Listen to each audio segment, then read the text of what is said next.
This is a production of WKNO Memphis. Production funding for Behind the Headlines is made possible in part by the WKNO Production Fund, the WKNO Endowment Fund, and by viewers like you. Thank you. A look at the challenges and the opportunities in funding redevelopment in the city. That story and more coming up on Behind the Headlines.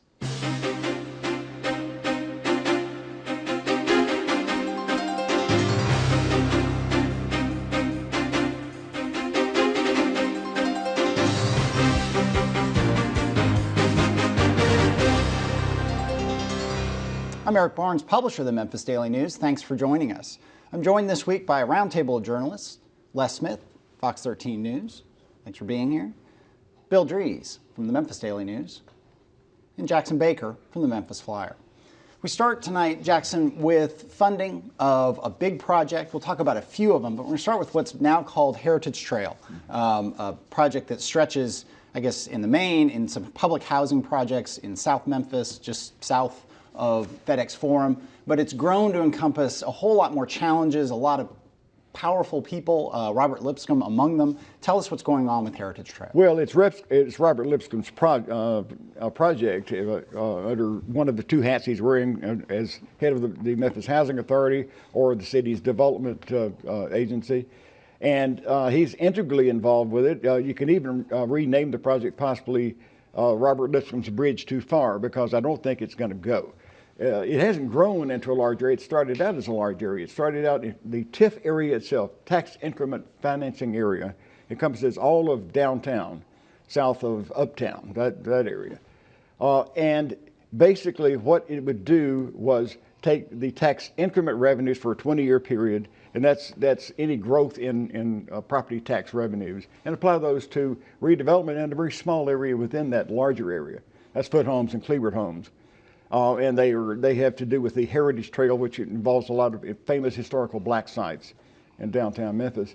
And a lot of people are objecting to this because it seems to be, to them, redistributionism writ large on steroids, because downtown is a growth area. It is not a slum. It would have to be declared officially a slum for this TIF to work, and it would all go into this one small area. And there's a whole lot of parts to this, but Bill, let's start with the Cleveland Homes, the Foot Homes part. We had Ken Reardon on at some point in December, I think, maybe it was November, who has been working with neighbors, people who live in the community, fighting against the destruction of Foot Homes, the last of the big public housing projects around the city. They've been destroyed. Robert Lipscomb has been at the forefront of this, started with Willie Harrington. There are a lot of people who say this current deal that Jackson just described, that may not work, but Robert Lipscomb, this won't be his bridge too far. He's going to tear down that last housing project no matter what. How do you see it? The plan will probably change. The plan is not set in stone at this point. In fact, the city has not yet formally proposed tearing down Foot Homes, which is the last of the large public housing projects in Memphis. Demolition began, I believe, a year or so ago on Claiborne Homes, and the construction work is underway there. This is by far the most ambitious of these transformations of public housing projects into mixed use, mixed income. And as Jackson said, the reason it is ambitious is because the surrounding area where they hope to leverage that transformation into commercial development beyond that, and retail and residential development is just a much bigger area. And you've got people, maybe let's get you in here, you've got people like Paul Morris, who's head of downtown, used to be Center City Commission, now Downtown Memphis Commission. You know, they use a lot of tax incentive money and pilots to get people to redevelop old buildings, bigger buildings downtown. You've got all these different findings things. I honestly get confused in where they overlap. But part of what you seem to be hearing is people saying, wait, the pie is this big, and I think we're trying to cut too many pieces out of it to get too many things done. Yeah, I think that's exactly right. And I always like to go to the emotional part of this thing. I've talked with Robert Lipscomb before on this, both off the record, on the record, whatever. His feeling is this. In terms of those people who have been told by Professor Reardon that, you know, this is a historical thing, you know, it's about generational things and we want to keep the heritage and all that, and it's almost like he just, to him, that is just an institution that he wants to abolish, just like he did Dixie and just like he did all the rest of them. So it's become a personal thing with him. He thinks that African Americans in that particular areas are being fooled almost into this idea that we have to keep the historical perspective. Well, he also views the concentration of those large public housing projects, which Foote and Claiborne is the heaviest concentration because they're right across the street from each other. He views that concentration as actually a contributing factor to poverty being the stubborn problem that it is. So it's a pretty ardent belief. Well, and I remember years ago, maybe it was before Claiborne, it was before one of these projects that went down, that Robert Lipscomb said, this is gentrification. Yes. This is absolutely gentrification. And for some people, that's a dirty word. That's an ugly word. That's about, removing black people from areas and letting white people in. I mean, there's a history of that, and some people, you don't say gentrification. And it was interesting to hear Robert Lipscomb say this is gentrification because we're going to improve this people for black people, white people, all people. But it is very personal for him. There is a way in which all these TIF projects, and there are a couple others that have been instituted. Uptown is a TIF project, incorporated Mud Island, parts of that.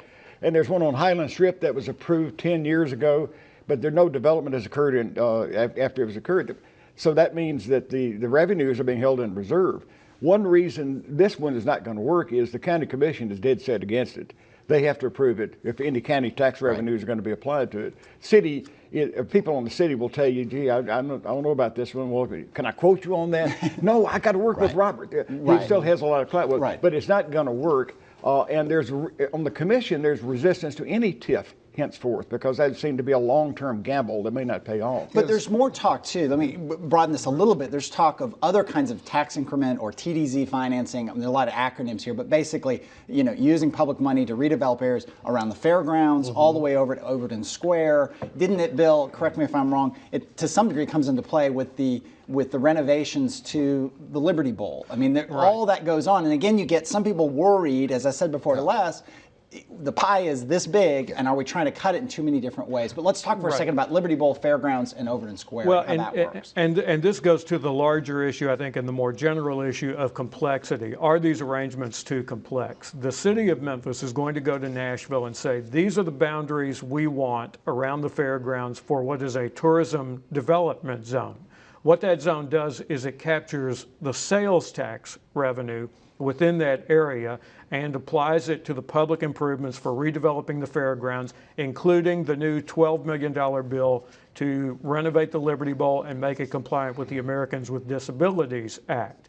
Well, part of that TDZ is going to be Overton Square, which is on the rebound, is still developing, and by all accounts would have the largest concentration of sales tax revenue there. That's used to bring the fairgrounds back. Right, and that's again a place where the city's putting a bunch of money into the parking structure there. There's private money coming in. But you know what? If you go down there, you get that feeling of synergy. That this is money that was very well invested and is leading towards something. Some of those places down there are really moving. And one other, as we talk about these redevelopment issues, we talk about these incentive issues, that was news, it was over the holidays, and I don't know, it should have been a big banner headline, maybe the holidays kind of buried it, but Bass Pro, the pyramid, which involves a great deal of public financing, many, many tens of millions of dollars, they say they're going to be open next year for the holiday season.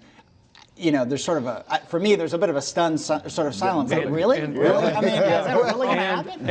And this is another project in the portfolio of Robert Lipscomb. Right. He's very proud of this project and the struggle he's been through, and he will tell you it is the first adaptive reuse of a public arena in the United States that is not a church. But you notice, though, Bass Pro did say they're scaling down a little bit on the grandiose ideas that they had before. But hey, it's a work in progress. What you say about Foote Homes, Robert, we'll get that down one way or the other. He took that same attitude toward Bass Pro. We're going to get this settled here one way or another. Yeah, I mean, and that's kind of what you hear. I mean, he may rub people the wrong way, but you hear that he generally kind of steamrolls, maybe a bad word, but his way to what he wants. Let's move on to the state, Jackson, and gun legislation. The state legislature goes into session the next couple of weeks, really gets to work late January, early February, but they'll start up pretty soon.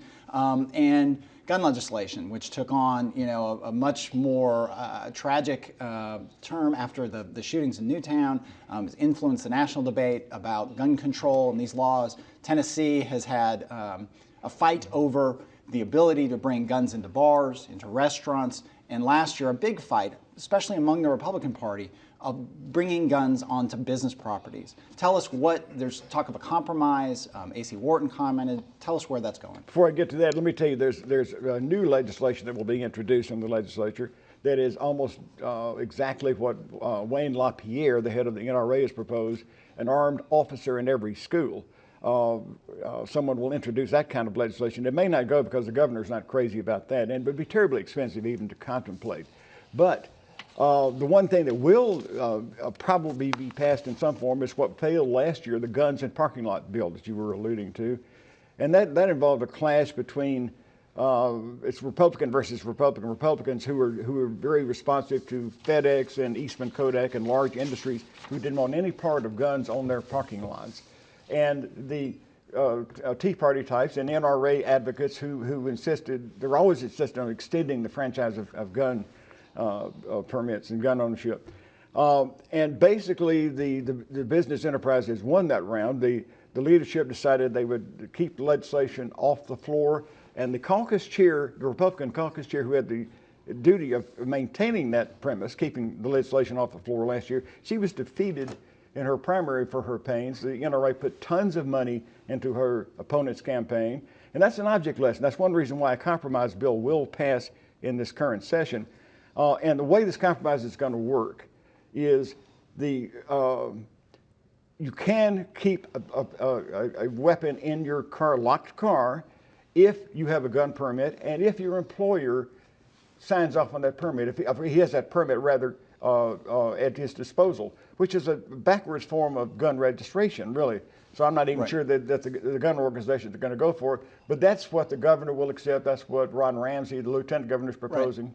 And Bill, we talked about that. Jackson mentioned Deborah Maggart. She in an op-ed piece that she wrote for the New York Times talked about having an A+ rating from the National Rifle Association, being having worked her family business involved firearms. She held skeet shooting events as fundraisers. I mean, she was a very pro-gun person who said that this was an issue about property rights versus gun rights, two very important conservative issues. Mm-hmm. And as she said, I was a lifetime NRA member, co-sponsor of 10 gun rights bills, but when I pressed compromise on one issue, they attacked, and they won from their point of view. They got her out of office.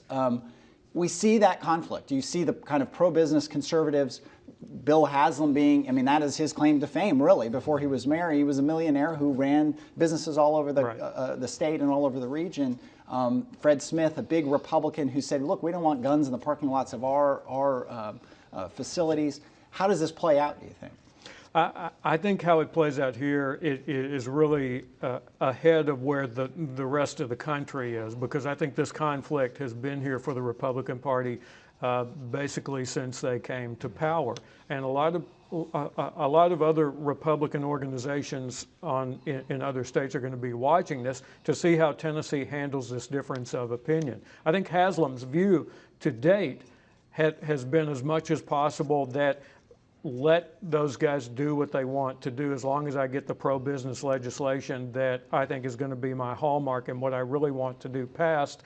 Then the other stuff might not even come into play in terms of enforcement. It's just there on the books.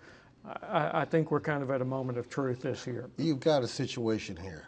You've got the legislature, guns, guns, guns.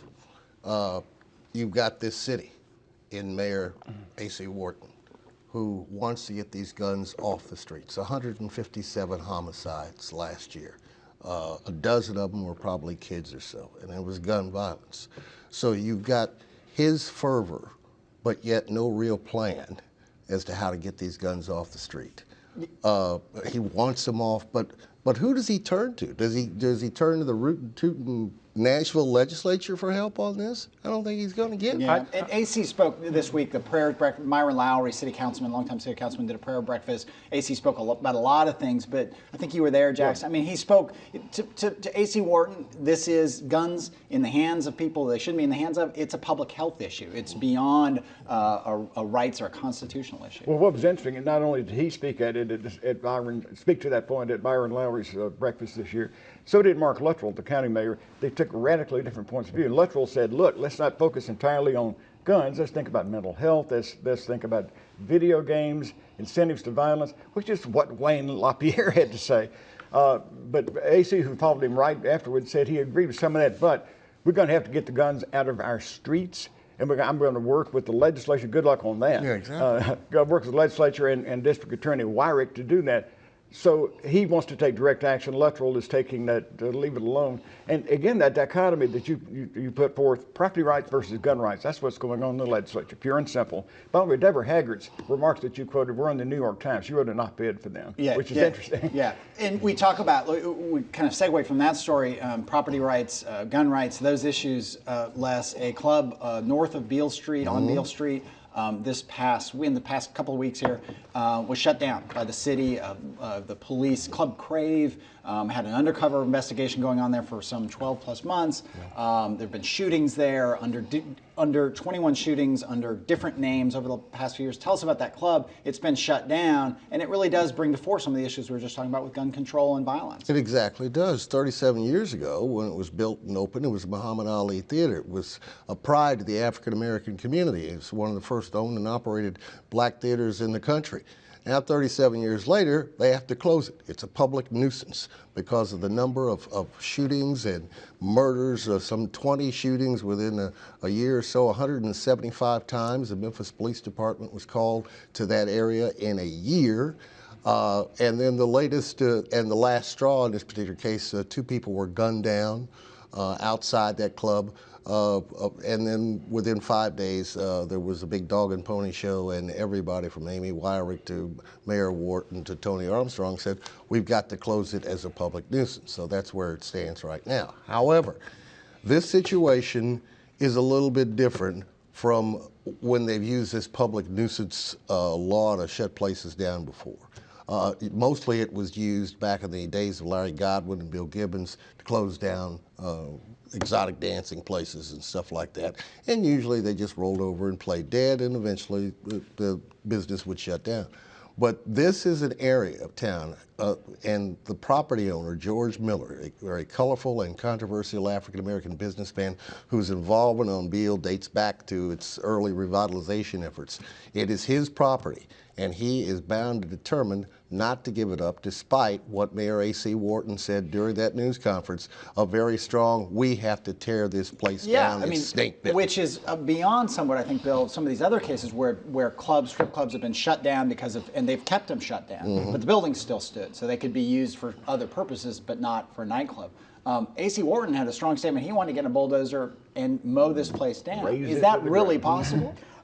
It's much easier said than done. It would be extremely difficult to demolish this building, even if George Miller agreed to demolish it. There are just so many procedures that it has to go through, and the land issue on Beale Street is pretty complex because the building is owned by Beale Street Development Corporation. It's on the other side of the 4th Street boundary from the actual Beale Street district proper, all kinds of barriers like that. But the main point is George Miller is not going to go away.